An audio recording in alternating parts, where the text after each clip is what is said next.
Vient ensuite une troisième traversée de la mer. Cette fois, Jésus ne pénètre pas dans le gouffre dévorant avec ses disciples. Il leur dit adieu et s'en va vers la montagne prier. Marc 6, 46.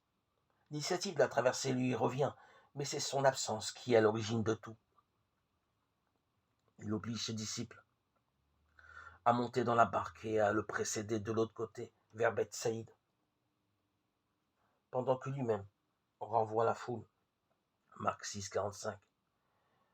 Pour faire vivre une expérience de solitude à laquelle Jésus contraint ainsi, l'évangile de Marc raconte alors une sorte de régression que vivent les disciples dans leur barque.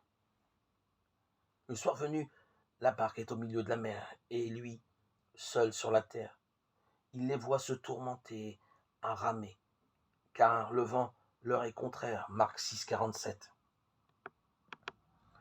À cet endroit du récit, l'évangile de Matthieu se contente de dire que Jésus vient vers eux en marchant sur la mer. Marc 14, 25. L'évangile de Marc, lui, introduit un détail paradoxal. Vers la quatrième veille de la nuit, il vient vers eux en marchant sur la mer. Il veut les dépasser. Marc 6, 48b. Pourquoi cette dernière précision? L'évangile de Matthieu n'est-il pas plus satisfaisant en racontant simplement que Jésus vient sauver les siens du danger?